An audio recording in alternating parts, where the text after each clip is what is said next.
watch a movie? Yeah, I guess we could watch a movie. What do you have in mind?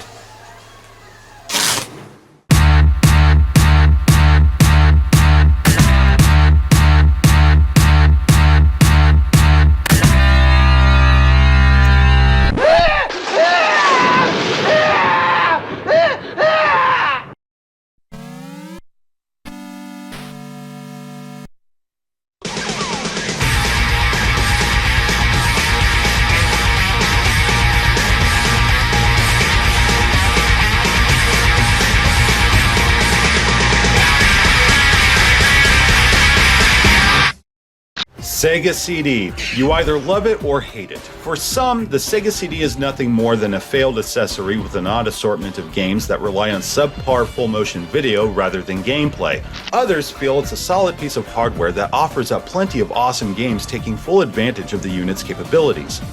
In Japan, Nintendo and NEC were leading the race, with Sega trailing in third place. When the PC Engine released their CD-based add-on in 1988, it proved to be a resounding success and even managed to outsell Nintendo's Famicom for one brief moment. Nintendo finally unleashed their Super Famicom in 1990 and quickly dominated the Japanese gaming market, showing off impressive hardware scaling effects as well as a robust sound chip. The Mega Drive was already 2 years old by this point, and Sega knew it was only a matter of time before these consoles set their sights westward. Enter the Mega CD. Built-in sprite scaling and rotation, CD-quality audio spread across 8 channels, more RAM than either PC Engine or Super Famicom, and a faster CPU.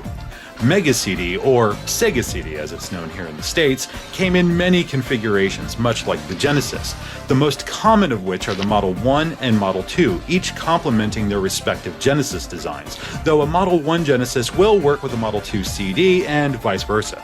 I prefer the Model 1 for its appearance. I mean, look at this thing. Sexy, am I right? The downside is that it has more moving parts thanks to the motorized disc tray, so that's more shit that will break on you over time. The Model 2, on the other hand, tends to be less expensive, more durable, since Sega did away with the tray, and fewer compatibility issues. No matter which you prefer, the Sega CD requires its very own AC adapter. This tends to upset fans, and I agree, it is a pain in the ass, though I understand the necessity. The damn thing has a chipset comparable to a standalone console, and you have the CD drive on top of it. Drawing that much power from the main unit would be a considerable strain, I imagine. One benefit here is the internal memory for game save data.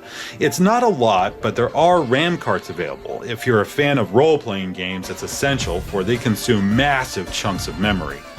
Mega CD did little to raise awareness for Mega Drive, but it sold well in North America in spite of a $300 price tag and a mediocre collection of pack-in software. First, we have the Sega Classics Arcade Collection. You get Streets of Rage, The Revenge of Shinobi, Columns, and Golden Axe. These are great games for sure, but we already played these games on Genesis. They were staples in any self-respecting Sega fan's library, so why include them here? To be fair, Streets of Rage and Golden Axe do have minor improvements. Both games feature better voice samples when compared to their Genesis counterparts.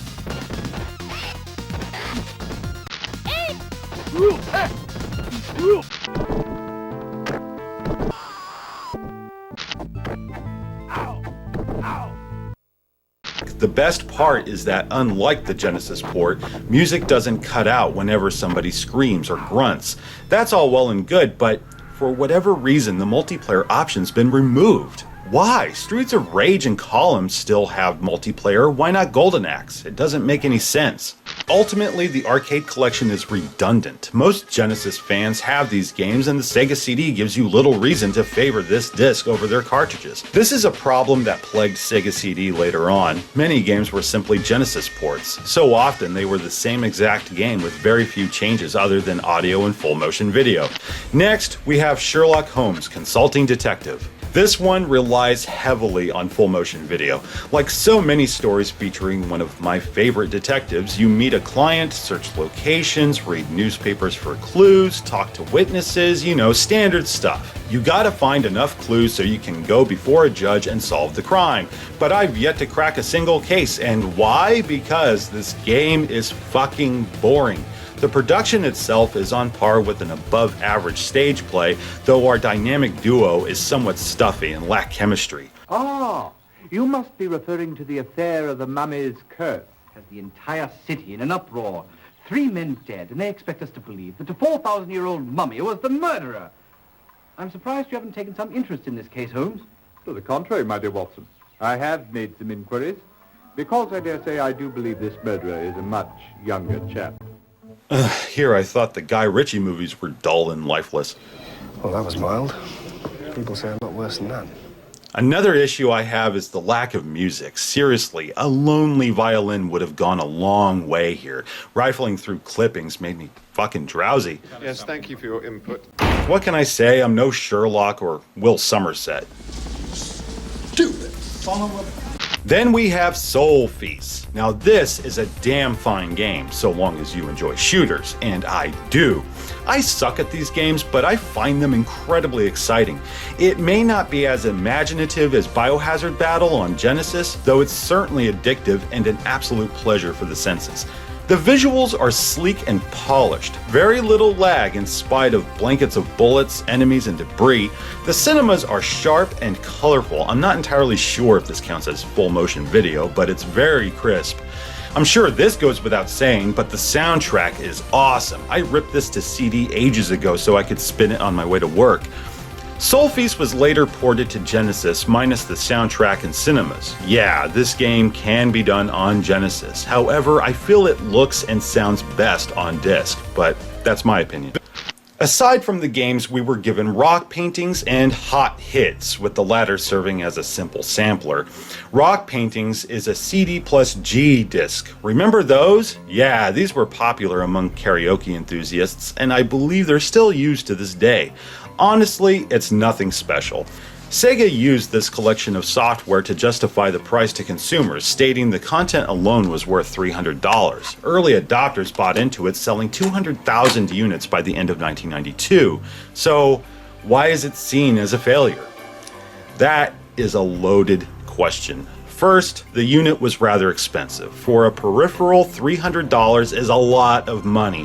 Sega would lower the price over time, but not by much. Besides, you needed a Genesis in order to run it, meaning if you didn't already have Genesis, that's another $150 right there. Second, many developers struggled with the new format now that data wasn't an issue. This led to a proliferation of Genesis ports and full motion video, which brings us to our next point of interest, FMV. I'm sure we're all familiar with these games since Sega of America shoved this fad straight up our collective asses with great exuberance. Sega CD had plenty of incredible games demonstrating the unit's abilities, though many remember it best for games like Night Trap and Wirehead. My brother and I were blown away then, but it didn't take long for us to realize just how one-dimensional these games are. More often than not, the so-called gameplay was nothing more than a litany of QuickTime events with little variation. I don't think they're all bad. Night Trap and Wirehead do have a certain appeal. Sewer Shark is a mildly entertaining rail shooter with laughably terrible cutscenes. For every decent FMV game, there were 30 shitty ones right behind it. I'm not exaggerating, it was an epidemic. In my opinion, Sega CD deserved better. If Sega had given it the same attention as Genesis, we may have gotten even more games worth remembering. You know, games like this. Hey, now you're making me look bad. Screw up again and you're gone.